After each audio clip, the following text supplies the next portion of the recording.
So far, we described the HIV life cycle and the mechanism of action of antiretroviral agents. Now, given a treatment-naive HIV-1 patient, recommend DHHS guideline-concordant antiretroviral therapy. Let's take a look at some reliable resources. For HIV infection and anything that's associated with HIV, such as opportunistic infections, we use in the United States the DHHS guidelines. So the DHHS stands for the Department of Health and Human Services, and their guidelines actually updated at least a couple of times a year, and they are available online.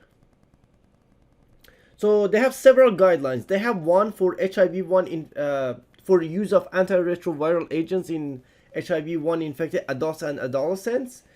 They have one for pregnancy.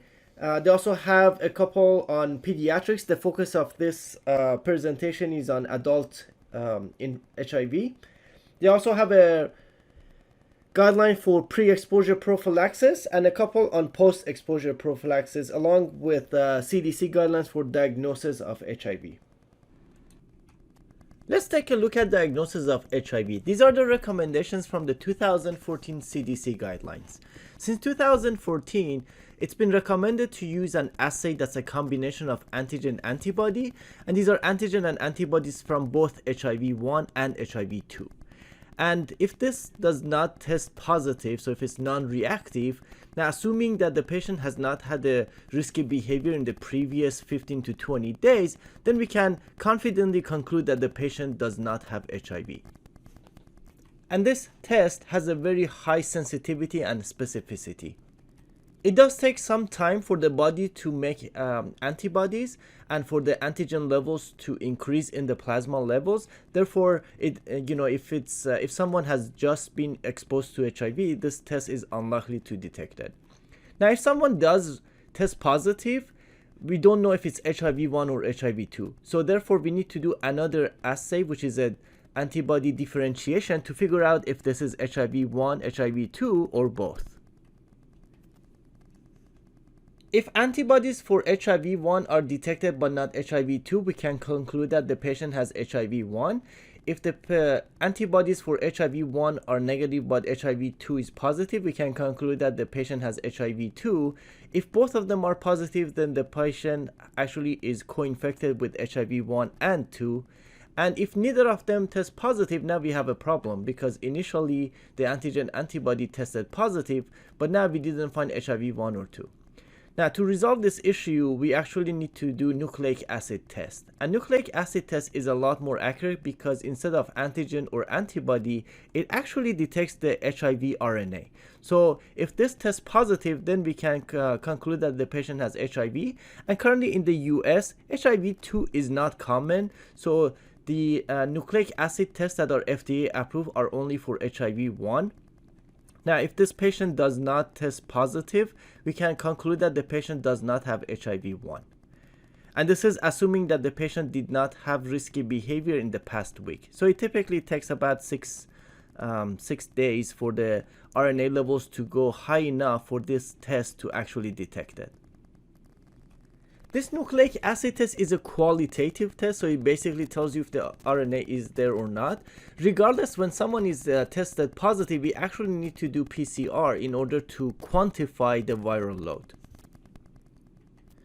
The primary reason that this algorithm exists is because these antigen antibody assays are actually more affordable than the nucleic acid test. So if you're using it for screening purposes, where majority of patients will actually be non-reactive, this is a more cost-effective way of screening people. And then people who test positive will actually end up with more tests and possibly nucleic acid tests, which are more expensive.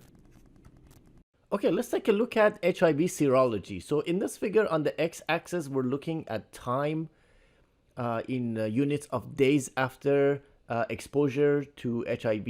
And you can see that the first few days, it's referred to as eclipse period. And it basically means that it takes a while for the HIV to replicate and actually become detectable. So what we basically use to detect HIV the soonest is the nucleic acid amplification test, which basically can detect it by day 6 to 8.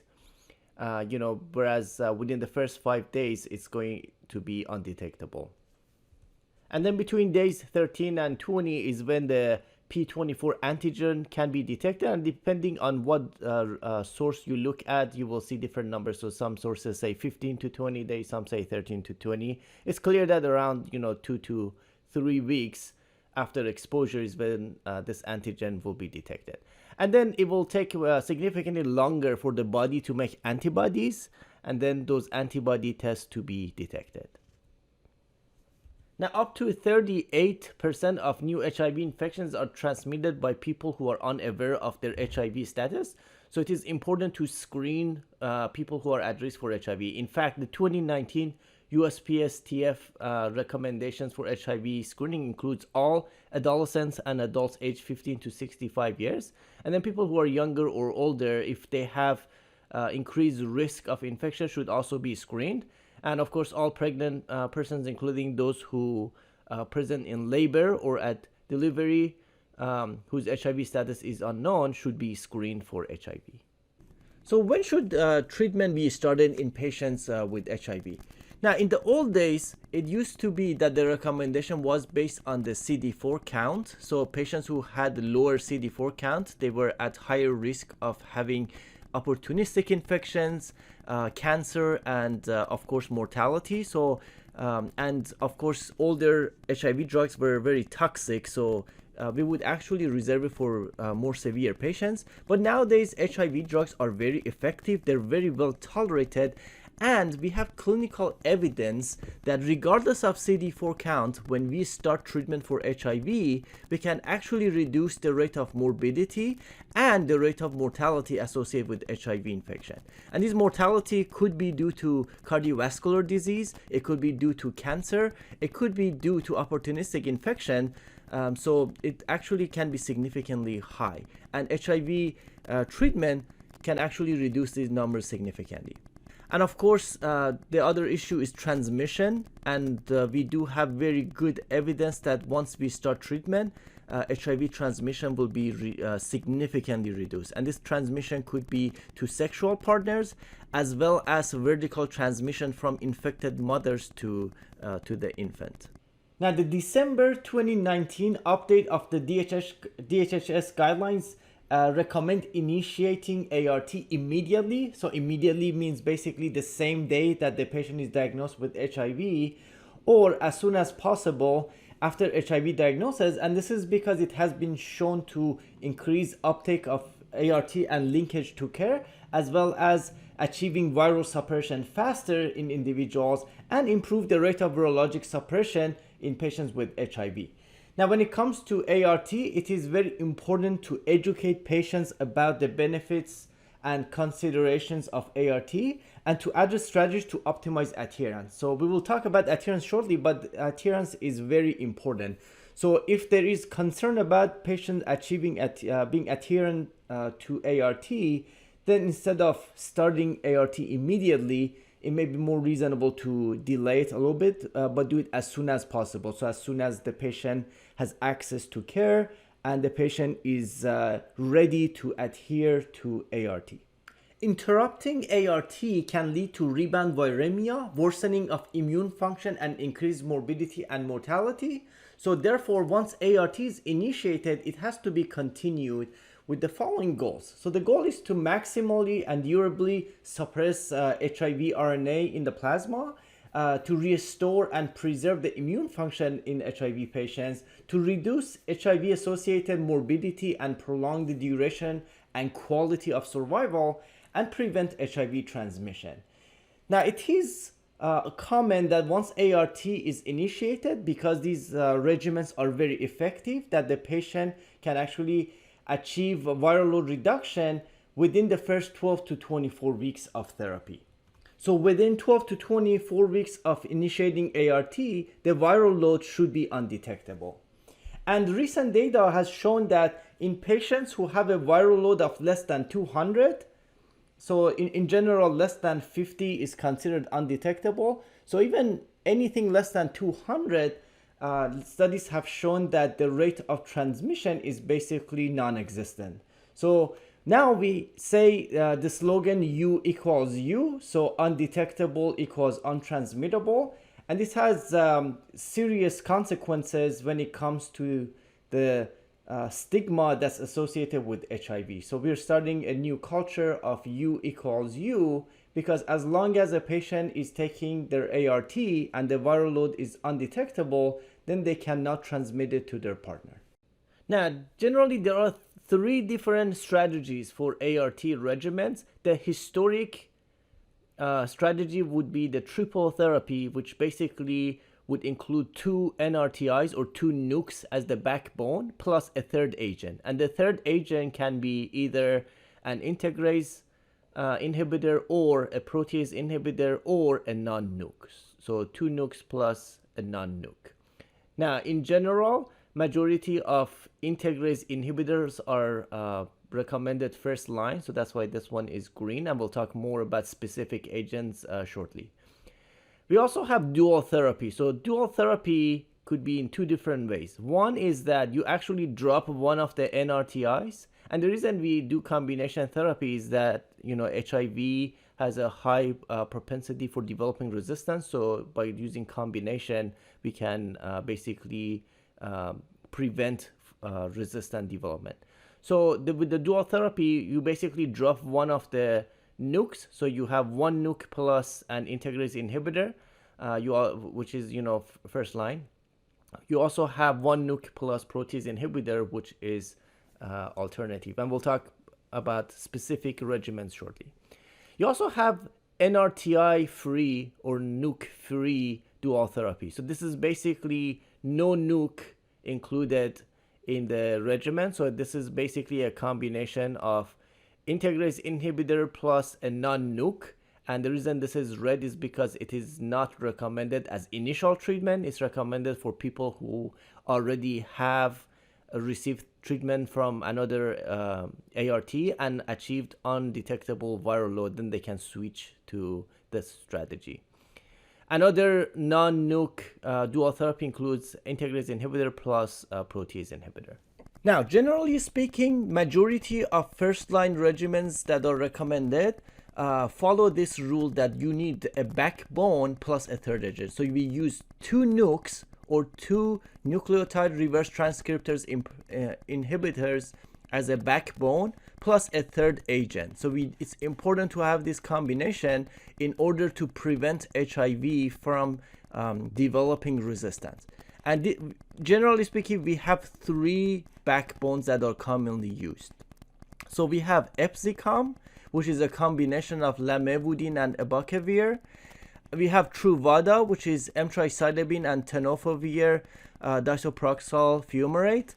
And we have Descovy, which is a combination of emtricitabine and tenofovir alafenamide. And I'll explain what's the difference between tenofovir disoproxil fumarate and tenofovir alafenamide shortly.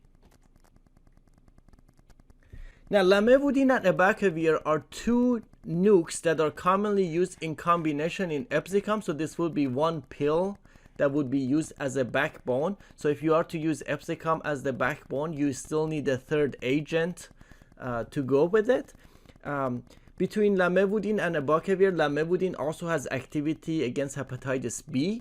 Abacavir does not. So it's important to make sure that you are aware whether the patient also is co-infected with hepatitis B. Because, for example, if we are using something that covers hepatitis B and then later you decide to switch it to something that does not cover hepatitis B, the patient can have reactivation of Hep B and possibly Hep B flares, which could potentially be fatal. Now, all of these drugs in this class of NRTIs or nukes, because they actually are analogs of nucleic acids, that means that any RNA or DNA transcriptase can or polymerase can actually use this. So especially with the older NRTIs that we no longer use, they had an affinity for human mitochondrial DNA, And because of that, they were associated with lactic acidosis. And this became a black box warning, which, for the entire class. So these new drugs that we use, or I should say relatively newer, compared to the drugs from the 80s, these have lower affinity for mitochondrial DNA, and therefore they are not likely to cause lactic acidosis. But regardless, the FDA has this black box warning for all NRTIs. One thing that's specific with abacavir, before anybody can be started on abacavir, we should actually do a genomic polymorphism test of HLA-B5701, and you should only start abacavir if someone tests negative for HLA-B5701. And that's because people who test positive for HLA-B5701 are at least they have a at least 50% increased risk of having fatal hypersensitivity reaction to this drug. So it's crucial to test this before starting abacavir. So that becomes one of the limitations of using abacavir, because you cannot. So if somebody tests HIV positive and you want to use this, you have to order this test, and it typically takes a few days, around a week, to come back. So it kind of delays therapy, but some patients may have no other option, so we have no choice but to test this, and then once they test negative, we can start a regimen that includes abacavir. Now, all NRTIs are renally cleared except abacavir. So abacavir is actually cleared hepatically, so you may need to dose adjust it in patients with mild hepatic dysfunction, whereas all other NRTIs actually need to be renally adjusted. So, for example, lamivudine, creatine kinase cutoff is 50. Now, as a class, all NRTIs can cause nausea, vomiting, headache, rash, and increased liver enzymes. Lamivudine specifically is very well tolerated in general, but it does cause in some patients fatigue and insomnia. Abacavir, of course, can cause hypersensitivity reaction, especially if patients have HLA-B5701. So HLA-B5701 positivity is a contraindication, and of course it can also cause fatigue. Now, when it comes to the other combinations for the backbone, we have either Truvada or Descovy. So Truvada was their first, which is a combination of emtricitabine and tenofovir disoproxil fumarate. And these two combinations, both of them cover hepatitis B. And of course, they still have this lactic acidosis black box warning, which all NRTIs do. And both of them are renally cleared. So creatine kinase cutoff of 50 for these two. TAF, or tenofovir alafenamide, is a newer formulation of tenofovir, which is actually creatine kinase cutoff is lower. So you can actually still use it in some patients with CKD. Generally speaking, these drugs are very well tolerated. Emtricitabine specifically can cause hyperpigmentation. TDF can cause nephrotoxicity and bone mineral loss, and this in fact is the reason that we actually came up with a new formulation of tenofovir alafenamide, which still does have nephrotoxicity and bone mineral loss, but it's significantly less compared to TDF, and I'll explain that more. Now, note that this tenofovir does not cause bone toxicity, in the sense that it does not cause bone marrow suppression. It just causes some bone mineral loss. So this is not the same as bone mineral suppression. This just increases the risk of osteoporosis. Now, let's take a look at the difference between TDF and TAF. So tenofovir itself is the actual drug. Tenofovir is the actual drug that's an analog of a nucleotide. And that's what needs to go inside the target cell to block HIV replication. The problem is, when you orally take tenofovir, it's actually not absorbed. So this part is the GI tract, and when you take a pill of tenofovir, you would like it to be absorbed and go into the blood, and then the blood, in the circulation, HIV actually is inside the CD4 cell. So the target cell is the CD4 cell. That's where HIV replicates. You want this tenofovir to be absorbed into the blood, and then from the blood to go to the CD4 cell, and then find the HIV virus and block its replication. The problem is tenofovir is not absorbed. So we had to do something. We had to come up with some sort of salt formulations that increases absorption. And that's why we had TDF.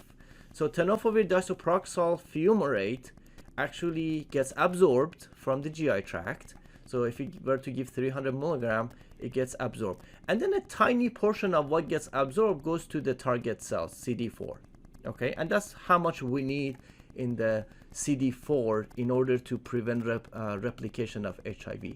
Now the problem is the majority of this tenofovir is staying in the plasma where we don't need it, and guess where it goes? It goes to the kidneys. It's gonna go to the kidneys and it's gonna cause nephrotoxicity. It's also gonna go to the bones and cause bone mineral loss, things that we do not like. So this has become a problem because patients need to be on these drugs for life, and over time this can build up, and patients will have start to have CKD, or if they already have CKD, the CKD will progress. And as we all know, as we age, we also are all susceptible to bone mineral loss due to just aging, and this will actually accelerate it. So people who have HIV and are aging and are on TDF, they actually will lose more bone mineral. So we came up with TAF, which is a different salt form. So it actually absorbs. So when you take this orally in the GI tract, it gets absorbed. Now, majority of this goes into the target cell. So you get the same amount in the CD4 where you actually need it. And then a tiny portion of it stays in the blood where it's going to go to the kidneys and it's going to go to the bones and it's going to cause some toxicity. But because this is a significantly lower concentration in the blood than compared to TDF, it has significantly less nephrotoxicity and bone mineral loss. And therefore, we're starting to use more and more TAF compared to TDF because the efficacy is the same, because you get the exact same amount in the CD4 cell, and that's exactly why you see a huge difference in the dose. So TDF you need 300 milligram, and TAF you need 25 milligram in most regimens, unless you have like a inhibitor where you would use a 10 milligram. So if you have cobicistat in the regimen, for example, you will see 10 milligram. So which regimen should be initiated for HIV patients? So these are recommendations from DHHS guidelines that were updated in 2021. So basically here we have all the regimens that include integrase inhibitors. You can see that anytime there is a slash, that means that multiple drugs are in the same tablet, or they're co-formulated, so to speak. Whereas when you see a plus sign, that means there are two different formulations. So basically with this one, you will have to take 2 tablets. Now, having said that, let's take a look at recommendations. So green basically means recommended first line. So basically, a triple therapy with bictegravir as the third agent with the backbone of emtricitabine and tenofovir alafenamide. That's recommended first line. You can also have dolutegravir as the third agent, plus abacavir and lamivudine as the dual nuke backbone. Now with abacavir, it is important to note that there is a HLA-B5701 test that must be performed, and it has to be negative before the patients can receive abacavir because of the risk of hypersensitivity, which can be fatal. Now with this regimen, only lamivudine is active against hepatitis B. So if someone is co-infected with HIV and hepatitis B, this regimen is not recommended because abacavir does not have activity against hep B. Next we have dolutegravir with a different backbone, so emtricitabine and tenofovir. Basically you can have Descovir or Truvada as the backbone. And lastly, More recently, we have the backbone of lamivudine plus tenofovir as a cheaper option. So these two formulations, Simduo and Temexis, these are recently available on the market as a cheaper option. So everything so far was a triple therapy. Then we have a dual therapy with a single nuke. So basically, this is the same as Triumeg. They basically dropped abacavir. So it's just dolutegravir plus lamivudine. So you basically don't have to wait for HLA-B 5701 because that becomes a barrier if you are to start ART when someone is newly diagnosed with HIV, because you have to wait for HLA-B 5701 test results to come back. So this takes care of that. So this is Dovato. And it's important to note that this Dovato can only be used if the RNA viral load is less than 500,000 copies per ml. And again, because you only have a single agent that's active against hepatitis B, it should not be used in patients who are co-infected with hepatitis B. Now, we used to have two more integrase inhibitors that used to be first line, but now they are considered alternative because we have so many other regimens that are actually easier for patients to take. So raltegravir, because you have to take it twice a day and it's 2 pills, it's not available as a single tablet regimen. So for that reason, it's considered alternative. And then we have elvitegravir boosted with cobicistat. So cobicistat is a pharmacokinetic booster with the backbone of emtricitabine and tenofovir. So although there are 4 drugs here, really there are 3. This is a triple therapy. You have 2 nukes and an integrase inhibitor. Cobicistat has no activity against HIV. It's just a pharmacokinetic booster. Now this alternative is no longer first line. It used to be first line, and the reason is because of this pharmacokinetic booster. There are a lot of drug interactions, and this is a very large pill. So for that reason, it's no longer recommended first line because we have so many other options that work perfectly. And then we have a couple of non-nuke dual therapies. So one is dolutegravir plus a non-nuke, which is rilpivirine, and then cabotegravir, which was recently approved, plus rilpivirine. And the reason these are red because they are not recommended as initial therapy, because in order to use this, basically patients have to already receive another ART and achieve undetectable viral load, and only then they can switch to this regimen. So first, patients have to have undetectable viral load. So with Juluca, it has to be at least for 6 months, and the patient cannot have history of treatment failure or resistance. With cabotegravir, and this is actually rilpivirine. These are injectable combinations. So basically, this is to improve adherence because these are once a month injections. So basically, first the patient has to take a different ART and achieve undetectable viral load. And then for about a month, the patient will receive oral formulation of these 2 drugs just to make sure they can tolerate it. And then the patients will receive intramuscular injections of these 2 drugs on a monthly basis. And that has to be done in the doctor's office. Now, here are some other alternative regimens. So basically anything that includes protease inhibitors, they need to be boosted. And because protease inhibitors are boosted, they have a lot of drug interactions. And because we have so many other options available, these are considered alternative. Let's see. And then in the second section, we have non-nukes plus 2 nukes. So efavirenz basically is the non-nuke, and then you have 2 nukes as the backbone, emtricitabine and tenofovir.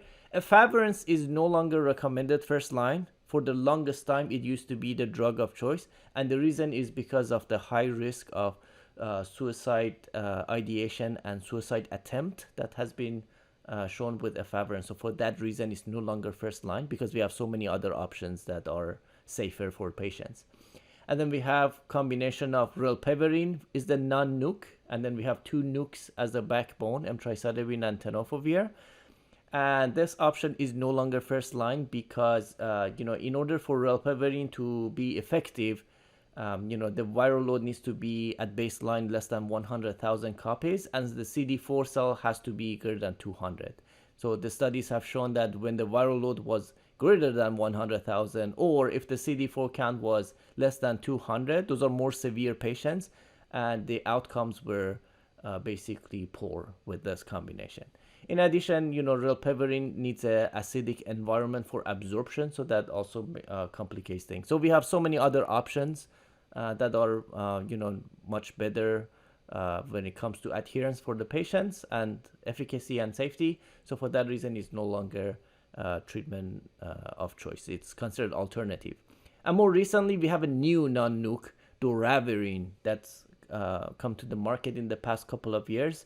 It's available as a single tablet regimen with lamivudine and tenofovir. It's also available, as a single agent, so you can combine it with any backbone that you want. And this one essentially is right now is considered alternative because of the limited data. Overall, it has a much better safety profile. And it has a high barrier to resistance. So, if you have patients with HIV resistant to rilpivirine or efavirenz, potentially doravirine could maintain activity. And then regimens to consider when, people cannot take nukes, especially abacavir because of HLA-B5701 positive test, or people who cannot take TDF or TAF because of whether they have kidney disease, advanced kidney disease, or if they have osteoporosis. These are regimens that do not include abacavir or tenofovir. So obviously Dovato, which basically has dolutegravir and lamivudine, is recommended first line. Whether people, whether the reason is for people who cannot tolerate this, or even if people can tolerate it, this might be a good idea to give people Dovato to avoid some of the toxicities from these agents. There is a risk of cardiovascular disease with abacavir, and of course nephrotoxicity and bone mineral density loss with tenofovir.